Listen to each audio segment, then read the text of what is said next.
Welcome to our channel. ఈరోజు మనతో పాటు రమగారు ఉన్నారు. నమస్తే రమగారు. నమస్తే జయ.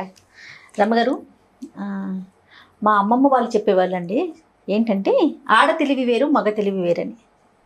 నాకు అర్థం అయ్యేది కాదు, బట్ ఇలాంటి మాట నేను చాలా మంది దగ్గర విన్నాను. నిజంగానే డిఫరెన్స్ ఉంటుందండి తెలివితేటల్లో? ఉంటుంది మరి. అవునా? ఆడవాళ్ళ తెలివితేటలు వేరు, మగవాళ్ళ తెలివితేటలు వేరు. ఏమి మంచి తెలివితేటలు? మంచి చెడు కొంచెం మెల్లిగా అడుగుతాను ఈ మాట. ఆడ తెలివి మంచిది, మగ తెలివి చెడ్డది అంటానికి వీల్లేదు. ఇప్పుడు మగవాళ్ళు ఎలాంటి సమస్య తెచ్చిపెట్టినా దాన్ని సాల్వ్ చేసుకుని ఏదో రకంగా బయటపడే తెలివి ఆడవాళ్ళకి భగవంతుడు పెట్టాడని చెప్తారు. ఏదో ఇబ్బంది పెడతారు హస్బెండ్స్, ఇంకో మగవాడు అనుకో అవతల ఉన్నవాడు, ఇద్దరు కలిసి కొట్టుకు చచ్చి రగడ పెరిగి కత్తులు కటార్లు కర్రలు అవి వస్తాయి. అదే ఆడవాళ్ళు అనుకో 2 పోట్లాటలు 2 చివాట్లు 4 విసిరాట్లతోటి సరిపోతుంది. 2 రోజులు మాట్లాడుకోక ఏడ్చి 2 కన్నీటి చుక్కలు 4 విషాదభరితమైన డైలాగులు, మా అమ్మ చేసింది మా అమ్మమ్మ చేసిందని 2 తిట్లు 4 దెబ్బలతోటి ఒక 2-3 రోజుల్లో మళ్ళీ సుఖాంతం అవుతుందా? మరీ పెద్ద సుఖాంతం కాకపోయినా సెట్ అయిపోతుంది. రోడ్డు ఎక్కిపోరు ప్రతిసారి. అంటే ఇప్పుడు రోడ్డు ఎక్కిపోతున్నారు అనుకో ఈ రోజుల్లో. ఇప్పుడు ఆడ తెలివి మగ తెలివి సెపరేట్ గా చెప్పడానికి వీల్లేదు ఇవాళ రేపు. ఎందుకంటే అందరూ ఒకే స్కూల్లో చదువుకుంటున్నారు. పాతకి కొత్తకి తేడా ఉంది కదా జయ. మిగిలిన అమ్మాయిలందరూ పొట్లాడద్దు నాతోటి.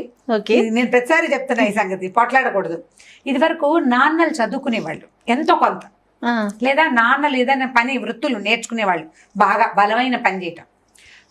ఆడవాళ్ళు అమ్మలకి చదువు సంధ్య పెద్దగా ఉండేది కాదు. ఇంటి పట్టున ఉండేవాళ్ళు. ఇంటిని తమకిచ్చిన రూపాయితోటి సర్దుబాటు చేసి అందులో ఈ 6 14 మందిని పిల్లల్ని బాగా లెవెల్ చేసి సరి చేసి పెట్టుకునే వ్యవహారంలోనే ఉండేవాళ్ళు. ఇప్పుడు నాన్న 10 రూపాయలు ఇస్తే 10 తోటే సంసారం గడిపేందుకు కావలసిన తెలివితేటలు క్షమత కలిగి ఉండేవాళ్ళు. అప్పుడు అమ్మా నాన్న తెలివి సమానంగా ఉండదు. నాన్నది ఒక తెలివి, అమ్మది ఇంకో తెలివి అప్పట్లో. ఇప్పుడు అమ్మా నాన్న ఇద్దరు సమానంగా ఒకే కాలేజీలో చదువుకుని ఒకే యూనివర్సిటీలో చదువుకుని తర్వాత పెళ్లి చేసుకుంటున్నారు. సమాన తెలివితేటలు ఉండే అవకాశమే ఉంది. ఆడకి సెపరేట్ తెలివితేటలు ఎలా ఉంటాయి? ఇద్దరు ఒకే బడి, ఒకటి ఎల్కేజీ నుంచి నర్సరీ అక్కడే, ఎల్కేజీ అక్కడే, యూకేజీ అక్కడే, కేజీ నుంచి పీజీ దాకా ఓ చోటే చదువుకుంటే సెపరేట్ తెలివితేటలు ఎలా వస్తాయి? ఏదైనా కొంచెం కాస్త చిన్న తేడాలతోటి. అంతేగాని ఆడవాళ్ళు చాలా తెలివిగా ఉండే అవకాశం ఇవాళ తక్కువ ఉందేమోనని అనిపిస్తుంది. ఎందుకంటే టూ మచ్ కాదు, too many girl boy friends ఉంటున్నారు అబ్బాయిలకి, టూ మెనీ బాయ్ ఫ్రెండ్స్ ఉంటున్నారు అమ్మాయిలకి. బాయ్ ఫ్రెండ్స్ గర్ల్ ఫ్రెండ్స్ అనగానే ఒక వేరే డిఫరెంట్ మీనింగ్ లోకి వెళ్ళొద్దు. మగపిల్లలతోటి సమానంగా ఆడపిల్లలు ఉండటం, లేదా ఆడపిల్లలతోటి సమానంగా మగపిల్లలు ఉండటం, వీళ్ళంతా కలిసి ఒకే ప్రపంచంగా ఉండటం ఇప్పుడు నడుస్తుంది. అవునండి. ఇప్పుడు తెలివితేటలు సెపరేట్ గా ఉండటానికి ప్రపంచాలు వేరుగా లేవు కదా. పాత రోజుల్లో ప్రపంచం వేరు, వాళ్ళది వేరు వీళ్ళది వేరు. మగవాడు బయటికి వెళ్ళి జయించుకొచ్చేవాడు, ఆడది ఇంటి పట్టు నుండి ఇల్లు సర్దేది. ఇప్పుడు ఆడది మగవాడు అనగానే ఇది బ్యాడ్ వర్డ్ కింద మీరేంటి ఆడది అంటారు అని మొన్న ఎవరు అడిగారు కూడా నన్ను. అందులో తప్పు మాట ఏమిటి? చక్కటి తెలుగు పదం, తప్పు మాట కాదు, ఫీల్దీ లాంగ్వేజ్ కాదు. మనం ఇంగ్లీష్లో చాలా ఫీల్దీ వర్డ్స్ వాడుతున్నాం. ఎవరిని వాళ్ళు చూసుకుంటే తెలుస్తుంది. మనం వాడే రెగ్యులర్ పదాల్లో కొన్ని చెడ్డ మాటలే ఉంటున్నాయి ఇంగ్లీష్లో.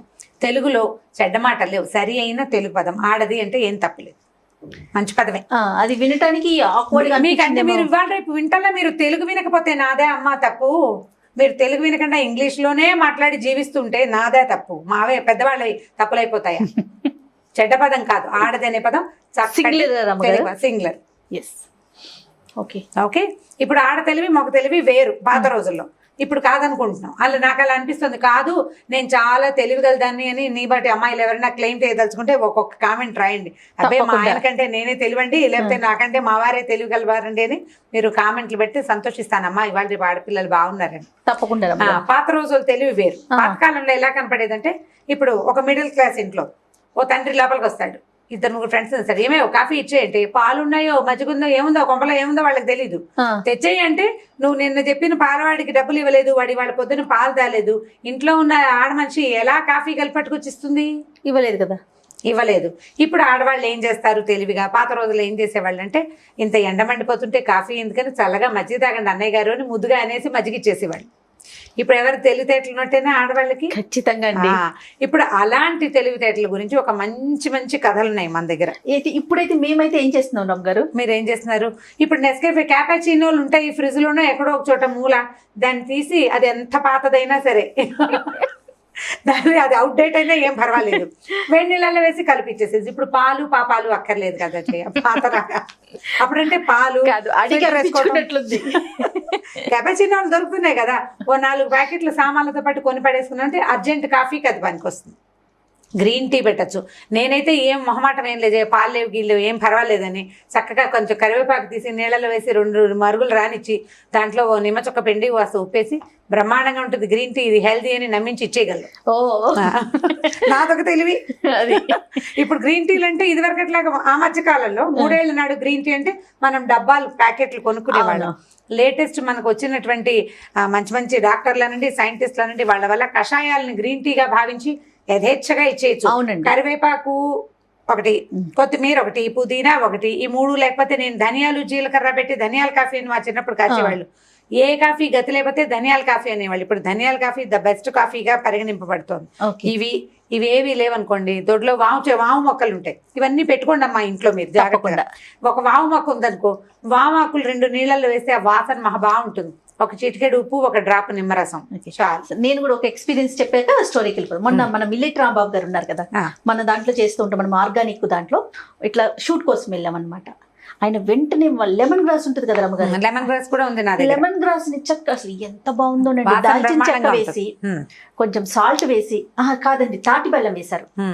లెమన్ గ్రాస్, తాటి బెల్లం, నిమ్మకాయ, బాబా ఎంత అద్భుతంగా ఉందంటే. మనకి ఎగ్జిబిషన్స్ లో అంటే మొక్కల ఎగ్జిబిషన్స్ పెడతారు కదా హార్టికల్చర్, అవునండి, వాటిల్లో 30 రూపాయలకే దొరుకుతుంది లెమన్ గ్రాస్ మొక్క. ఒక పెద్ద కుండీలో, చిన్న కుండీలో పెట్టకండి, చూడడానికి మొదట 2 రెబ్బల్లాగానే ఉంటుంది. అందరూ పెట్టుకోండి, చాలా బాగుంటుంది, దోమలు తగ్గుతాయి మొదటిది. తర్వాత ఈ లెమన్ గ్రాస్ తోటి సుఖం ఏంటంటే అత్యవసరమైన గ్రీన్ టీకి లెమన్ గ్రాస్ బాగా యూజ్ అవుతుంది. రంగు రాదు, వాసన వస్తుంది, ఫ్లేవర్. అవును, నా దగ్గర కూడా పెద్ద బుషే ఉంది. ఆ ఎండుటాకులు కూడా కట్ చేసి పెట్టుకోవచ్చు, దాంట్లో నుంచి వచ్చే ఆకులు కూడా పెట్టేసుకోవచ్చు. అంటే ఆకు ఎండిపోయింది అనుకో, అది కూడా వాసన వస్తుంది, నిమ్మ వాసన వస్తుంది. లెమన్ గ్రాస్ అంటే వాసన తప్పిస్తే అందులో ఇంకేమీ ఉండదు. ఇప్పుడు తెలివితేటలుగా మనం గ్రీన్ టీలు ఇచ్చేయచ్చు, పాతకాలం తెలివి మన దగ్గర కూడా ఉంది. ఇంకా స్టోరీలోకి కథ చెప్దాం. ఒక ఊళ్ళో అన్నట పాత రోజులు ఏం చేసేవాళ్ళు అంటే, అప్పుడు రేడియోలు లేవు, టీవీలు లేవు, రేడియోలు ఎక్కడైనా ఒక చోట ఉండేవి. రేడియోలు ఉన్న రోజులు కూడా అంతకు ముందు కాలంలో కాలక్షేపానికి నెలలో ఒక 4-5 భాగవత సప్తాహాలని అవని ఇవని పెట్టుకునేవాళ్ళు. హరిదాసుని పిలిచి వాళ్ళతోటి ఏదో పాటలు పద్యాలు కథలు చెప్పించుకునేవాళ్ళు. రామాయణ మహాభారతాలు హరికథ రామాయణ మహాభారతాలు చెప్పించుకోవడం, హరికథలు, తోలు బొమ్మలు, తర్వాత ఇంకా ఏమిటో మన తోలు బొమ్మలు కాకుండా ఇంకొకటి కూడా ఏదో ఆడుతుండేవాళ్ళు. జయ పేరు మర్చిపోతున్నాను నేను. రకరకాల బొమ్మలాటలు మన కాలక్షేపానికి ఏదో ఒకటి కాలక్షేపం ఉండాలి కదా, లేకపోతే పెద్దవాళ్ళు ఎవరైనా పురాణ కాలక్షేపాలు అలా చేయించేవాళ్ళు ఊళ్ళలో. అయితే ఒక పల్లెటూరు పేరు రామాపురమే. ఈ రామాపురంలో ఏంటంటే చాలా సుభిక్షమైన ఊరు. ఆ ఊరికి ఒక 3 హరిదాసులు వచ్చారట. 3 హరిదాసులు, ఒక ఆయనేమో పాట పాడతారు, ఇంకొక ఆయనేమో ఫిడేల్ వాయిస్తారు, అంటే వయలిన్ వాయిస్తారు, 3వ ఆయన మృదంగం. ఈ హరిదాస్ గారు వీళ్ళిద్దరిని పాట పాడే హరిదాస్ గారు వీళ్ళిద్దరిని వెంబడి పెట్టుకుని గ్రామాలు తిరుగుతూ ఈ రామాపురానికి వచ్చారు. వర్షాలు లేని రోజుల్లో సంపాదించుకుని అన్ని ఊళ్ళు తిరిగి సంపాదించుకుని వర్షాకాలం సొంత ఊళ్ళల్లో ఉండేవాళ్ళు. అప్పట్లో సంపాదన మార్గాల్లో ఇదొకటి, ఊరూరా తిరగటం. ఆ ఊరెళ్ళి ఆ ఊరి పెద్ద దగ్గరికి వెళ్ళి, అయ్యా మేము ఇలా సంగీతం చెప్పుకున్నామండి, హరికథలు చెప్తాం, రామాయణ మహాభారత భాగవతాలు, అదే చీమల్లాగానే రామాయణ మహాభారత భాగవతాలు 3 చెప్తాం, ఫలానా కథ చెప్తాం, ఈ కథ చెప్తామని చెప్పుకుని సరే ఆ ఊళ్ళో చాటింపు వేసేవాళ్ళు. అందరూ కలిగిన వాళ్ళు పెద్దలు ఎవరైనా ఉంటే వాళ్ళు ఏం చేసేవాళ్ళు, వీళ్ళకి భోజన వసతి కొంతమంది క్రియేట్ చేసేవాళ్ళు. తర్వాత అందరూ రోజుకి ఇంతని ఇచ్చి మొత్తానికి వాళ్ళని 10 రోజులు వాళ్ళ దగ్గర కథలు చెప్పించుకుని రామాయణమో మహాభారతమో మనకు కావాల్సింది చెప్పించుకునేవాళ్ళు. ఊళ్ళల్లో ఏమైనా సమస్యలు ఉన్నాయనుకో, భాగవతం పారాయణ చేస్తే సమస్యలు తీరుతాయని, అనారోగ్యాలు ఉంటే రామాయణం చెప్పుకోవాలని, సుందరకాండ చెప్పుకోవాలని ఉండేది పాత పద్ధతి. ఇప్పుడు కూడా ఉంది. అక్కడి నుంచి ఏం చేశారట, ఈ హరిదాసులు వచ్చారు 3. వచ్చి ఒక ఊళ్ళో ఈ రామాపురం చెప్పాం కదా, రామాపురం వచ్చేసరికల్లా ఓహో బ్రహ్మాండంగా వీళ్ళు చాలా బాగున్నారు, మంచి స్ఫురద్రూపులు 3 బాగున్నారు. పాట పాడే ఆయన అయితే ఎంత చక్కటి గొంతో అయింది, గాత్రం బాగుంది, ఎంతో భాగవతం చెప్పించుకోవాలనుకున్నారు. 40 రోజులు మా ఊళ్ళో ఉండి రోజు కథ చెప్పండి అని ఒప్పించారు. బాగుంది. 40 రోజులు 3ని అట్టు పెట్టుకోవాలంటే ఒక ఊళ్ళో వాళ్ళకి భోజనాలు, వాళ్ళు బట్టలు తెచ్చుకుంటారు కానీ గిన్నెతోనే పాత్ర తెచ్చుకోరు కదా, పాపం ఊరు కూడా తిరిగేవాళ్ళు. సరే ఏమన్నారు, ఆ ఊర్లో పేరు శాస్త్రి గారని ఒక మంచి ఘటికుడు ఒక ఆయన ఉన్నాడు. ఆ ఘటికుడు ఆయన ఏం చేశాడు, అదేమిటి నేను అంతటి వాడు ఈ ఊళ్ళో ఉండగా వేరే వాళ్ళు అన్నం పెట్టడం ఏమిటి, ఈ 3 హరిదాసులకి మేమే భోజనం పెడతాం మా ఇంట్లో నేనని సభాముఖంగా ఒప్పుకున్నాడు. అయిందా? సరే ఇంటికి వచ్చారు. ఇంటికి వచ్చి ఏమేవు 3 హరిదాసులు వచ్చారు. వాళ్ళ ముగ్గురికి భోజనాలు మన ఇంట్లోనే, ఇవాళ నుంచి 40 రోజులు మన దగ్గరే ఉంటారు. ఎంచక్క పిల్లలు అన్ని పాటలు పద్యాలు నేర్చుకుంటారు. ఒక ఆయనకి ఫిడేలు వచ్చు, ఇంకో ఆయనకి మృదంగం వచ్చు. పిల్లలు కూడా ఫ్రీగా అవన్నీ నేర్చుకుంటారని చెప్పాడు. ఫ్రీగా నేర్చుకోవడం అనే పాయింట్ బాగుంది, కానీ 40 రోజులు 3 మగవాళ్ళకి 2 పూట్ల లేదు 4 పూట్ల భోజనాలు, టిఫిన్లు, కాఫీలు, స్వీట్లు, హాట్లు, ఈవినింగ్ స్నాక్స్ ఇవన్నీ జరపద్దు. ఆవిడకు 6 మంది గుండె భార్యమణికి. ఓరు నాయన, ఓ రోజు 2 రోజులు 3 రోజులు అయితే ఓ రకము, 40 రోజుల పాటు 3 మగవాళ్ళు అంటే వాళ్ళ గిన్నెలు పాత్రలు అన్నీ తోముకోవాలా, వాళ్ళ బట్టాపాత అన్ని పని ఎంత పని, 3 మనుషులు అనేసరికి. పైగా మగవాళ్ళు వాళ్ళు వచ్చి సహాయం చేసే పాత రోజులు కదా, పై ఇంటి మగవాళ్ళు మన ఇంట్లోకి వచ్చి చేసే సాయం ఏమి ఉండదు. ఈవిడేం చేసింది, సరే ఏదైనా చేద్దామని ఆలోచించి భర్తకి ఏమంది, సరే అలాగా అంతకంటే భాగ్యమా అంది పైకి. భర్త గారు అన్నారు, సరే మొదటి రోజు ఇవాళే మన ఇంటికి భోజనానికి వస్తారు, ఏం చేస్తావు విశేషం అంటే, ఇవాళ మొదటి రోజు కదండి పిండి వంటలు పాయసం అవి చేస్తాను, మీరేం చేస్తారంటే చపాతీలు మన గోధుమ పిండి, పంచదార, ఏలక్కాయలు పట్టుకురండి. ఇవి పట్టుకొస్తే కాస్త ఏదైనా చక్కగా స్వీట్ చేసి పెట్టి అన్నం, కూర, పప్పు, పులుసు, పాయసం అన్నీ చేస్తాను. రేపటి నుంచి మామూలు పోయినవే, మళ్ళీ ఇది మధ్యలో ఏమైనా విశేషాల రోజున విశేషం చేద్దాంలేండి అని చెప్పింది. ఇక ఇది కదా అనురూప దాంపత్యం, అంతే కదా. భర్త ఇంత మాట ఇచ్చేస్తే ఏమిటయ్యా నీ మొహమండాన్ని తిట్టకుండా ఒప్పుకుంది. పిండి వంట చేస్తాను, పిండి వంట చేస్తానంది. బాగుంది. సరే ఏం చేశారు, ఆయన వెళ్ళి ఆ గోధుమ పిండి ఈవిడ చెప్పింది కదా, కాసిన ఏలక్కాయలు తెచ్చాడు, పంచదార పట్టుకొచ్చాడు, భార్య కప్ప చెప్పాడు. ఈవిడ లోపలికి వెళ్ళింది. వంట టకాటకా గిన్నెలు మోగుతున్నాయి, మధ్యలో వాసనలు వస్తున్నాయి, వంట చేసుకుంటాను. హాల్లో కూర్చున్నారు 3 హరిదాసులు, ఈ పేరు శాస్త్రి గారు. కూర్చున్నాక ఈయన, ఏదండి ఫలానా పాట పాడండి, హరికాంభోజి రాగం వచ్చా మీకు, ఆ రాగం వచ్చా అని ఒక 5-6 రాగాలు తనకు వచ్చిన సంగీతం ప్రకారం వాళ్ళని రాగాలు అడిగాడు. ఒక ఆయన పాడాడు, 2 ఆయన ఫిడేలు వాయించాడు, 3 ఆయన మృదంగం వాయించారు. సంగీతం నడుస్తోంది. ఈవిడ చకచక వంట చేసేసింది. వంట ఏం చేసింది, ఆవిడకి 4 పిల్లలు, భర్త 5, తను 6 మనుషులకు సరిపడా వంట చేసింది.